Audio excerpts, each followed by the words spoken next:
Kalau iman ini diartikan samina atona oleh Nabi tadi, oleh Quran.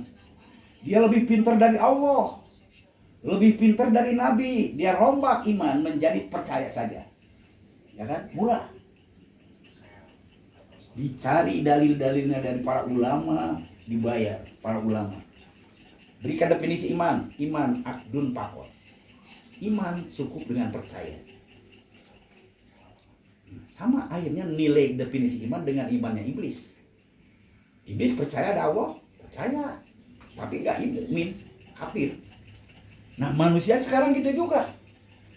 Asal cukup percaya ada Allah, dia diklaim iman. Dimurahkan definisi iman tadi, lahirlah Islam dengan satu pedoman agama bahwa rukun iman diberikan arti definisi. Iman itu adalah percaya ada Allah, percaya ada malaikat, percaya ada kitab-kitabnya Allah, percaya ada rasul-rasulnya Allah, percaya ada hari akhir, percaya ada qadar, khair dan syar, itu dari Allah. Dah, selesai. Baru punya kewajiban. Kewajiban itu yang menentukan diri manusia. Bukan Islam itu ditentukan oleh seorang pemimpinnya, umaroknya, jamaahnya. Sehingga hidup menjadi semau gue. Mau sholat, sholat lu kalau mau selamat di dunia, di akhirat. Mau zakat, zakat lu kalau nggak takut dosa. Mau puasa, mau haji, suka hati lu. Nah, kan itu urusan lu. Hilanglah kepemimpinan Islam, yang ada dunia dipimpinlah, bukan masalah Islam. Jadi kalau zaman Nabi tadi, sholat dipimpin oleh Nabi, belajar Quran dipimpin oleh Nabi, harus infak, sedekah, zakat dipimpin oleh Nabi. Nabi tahu siapa yang iman, siapa yang munafik, siapa yang fasik, siapa yang musyrik, siapa yang kafir. Tahu. Karena sikap hidupnya dinilai oleh Nabi semua. Dari mukanya aja udah ketahuan Nabi, kamu pasti tidak iman. Nah, jadi wujud kalau qamari lailatal badri wa qulubum ala qutbin rajulin wahid. Dari mukanya seperti bulan purnama, dia cinta kepada Quran, cinta kepada Nabi, cinta kepada melaksanakannya, itu kelihatan. Itulah Nabi dan para sahabat. Kesininya Islam tadi longgar, diubahlah jadi urusan Islam, urusan kalian, urusan kalian dengan Allah. Hiduplah seperti ini. Jadi kuda siup seperti ini tadi yang manggung apa? Kondisi jahiliyah lah. Jadi saudara-saudara, di tengah-tengah kondisi jahiliyah seperti sekarang ini, kita mencari mendatangkan kembali kebenaran, menemukan kembali kebenaran. Nah, kebenaran yang mutlak, sumbernya dari Al-Quran semuanya, tidak bercampur baur dengan pendapat manusia.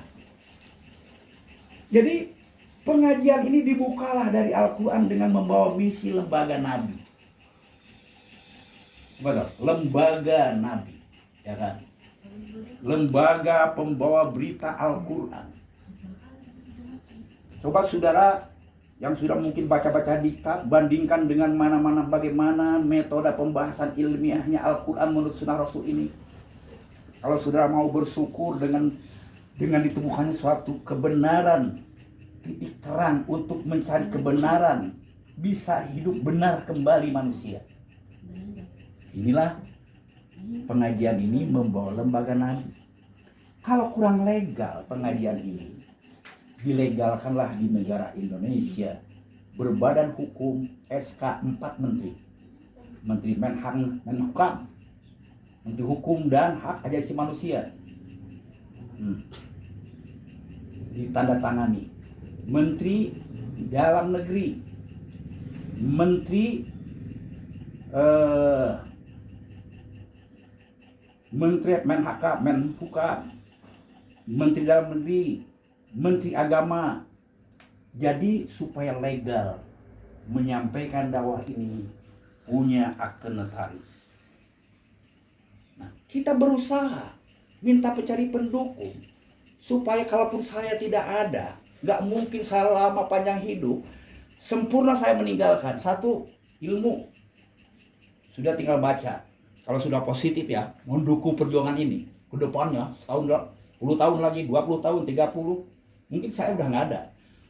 Ilmu masih ada. Dua, sedekah jariah. Yayasan lembaga dengan inventarisnya. Sedang berusaha nih. Nanti yayasan punya apa, punya tempat, punya ini. Sedekah jariah. Tiga, anak soleh. Yang sekarang sedang dilatih sudah membacakan Quran supaya bisa melanjutkan perjuangan. Jadi saya tenang meninggalkan dunia ini dengan meninggalkan sempurna ada ilmu, sedekah jariah, anak soleh. Gak perlu saudara kejar-kejar orang lain. Tapi kalau saudara-saudara sekarang yang saya ajak menjadi Ansarullah pendukung ini tidak mengerti persoalan, bahkan saudara tadi beranggap negatif, bukannya memberikan dukungan moral dan material ke arah bagaimana pencapaian untuk terwujudnya yayasan ini, hilanglah nilai saudara. Jangan jatuh nilai saudara tadi, hilang kepercayaan dari saya. Jadi kalau udah jatuh kepercayaan, saya tidak percaya lagi, sulit untuk melihat diri saudara di dalam pengajian ini. Itu saudara-saudara ya. Jadi Dinul Islam ini saya kenalkan dulu seperti tadi, legal, gak perlu takut saudara belajar. Siapapun yang datang mau nanya keilmuannya, mau siapa aja nanya, 24 jam terbuka. Kedudukan pengajian ini mau ditanya apa saja silahkan, terbuka, ya kan? Jadi terus di dalam kondisi sekarang ini apa yang diwujudkan? Namanya periode Makia berjuang, Al-Yadul Ulya, sudah tentu tangan di atas lebih baik nilainya daripada tangan di bawah. Nah, maksudnya dunia ini dicari sebanyak-banyak di mana-mana. Diberi kesempatan dari pagi sampai sore nyari duit, nyari rezeki. Hanya beberapa malam kali aja saudara disuruh untuk ngaji. Mensisihkan impak dari pengajian, dari rezeki yang saudara dapat. Jangan berbalik. Bahkan saudara tadi yang diberi kesempatan waktu siang leluasa mencari rezeki, malah menuntut ke pengajian tadi untuk tidak apa arti pengajian ini bagi diri saya. Nah, itu salah.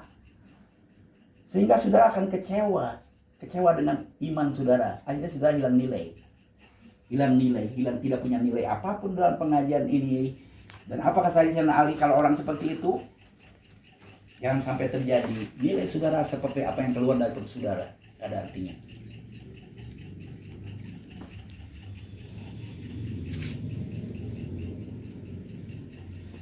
Jadi Dinul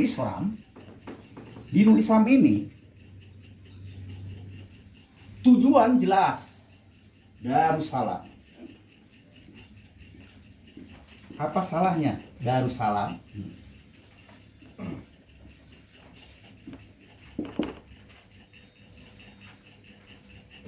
Darussalam itu dijelaskan dengan jelas dua maksud pengertian Darussalam.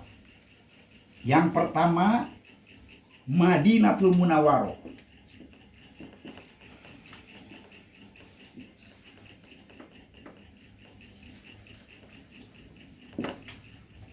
Yang kedua, Allah janjikan jannah di akhirat, ya kan? Jannah. Selesai dunia ada al-jannah di akhirat.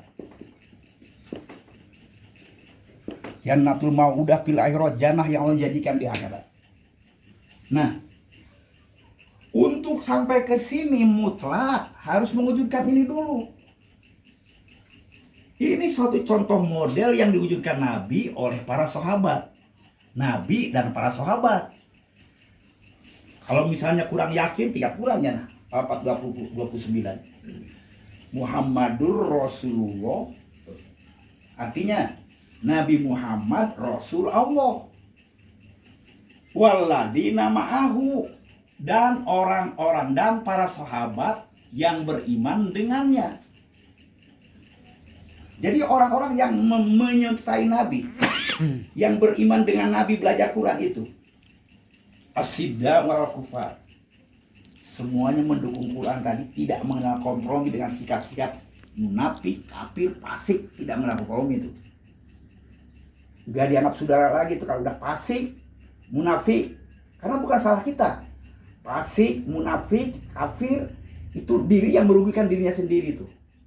Bukan manusia yang kita harapkan. Asyidda wal kufar. Tapi ke dalam ruhama'u bainahum. Nabi dan para sahabat diwujudkannya kehidupan saling menghambur kasih sayang.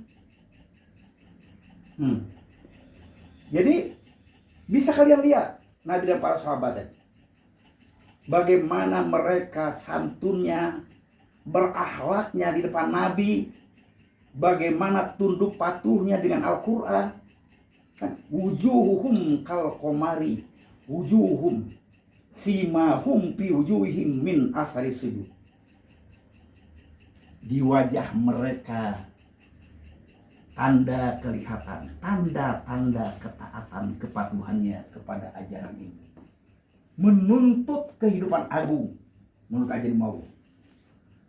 Dari kamar salum fi Taurat, seperti itu dulu. Taurat yang dibangun oleh Nabi Musa. Wa masalahum fil Injil, seperti itu juga Injil yang diajarkan oleh Nabi Isa. Itu namanya Quran. Wahyu menurut sunnah Rasul tadi sama. Gimana perjuangannya? Kazar'in akhraja sata. Seperti mulai sebutir biji. Nabi Muhammad sendiri itu asalnya. Kemudian akhraja sata, mengeluarkan tunas. Kemudian seterusnya bercabang, meranting. Akhirnya tegak menjulang di atas batang yang kuat dengan akar tunggang yang menancap ke dalam bumi. Jadi Madinatul Munawwarah itu jadi pohon yang besar, tegak di dunia mengalahkan Persia Romawi. Kenapa? Kok bisa seperti itu? Karena syahadat, karena dimulai oleh jalan mencapai tujuan Allah ajarkan. Satu, syahadat. Satu perjanjian akan hidup untuk taat ajaran Allah dan taat sunnah Rasul. Itu rumusnya. Disiplin taat, disiplin ilmu, taat Al-Quran, disiplin jamaah. Itu pertama. Dua, sholat. Hubungan yang tidak terputus dengan ajaran Allah.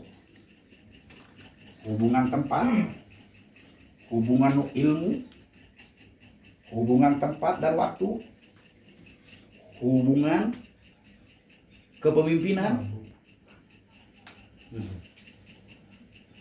Jadi bukan sembahyang, komitmen. Makanya Quran menyebutnya akimi sholat liduluki syamsi ila ghosaqil lail wa Quran al-fajri.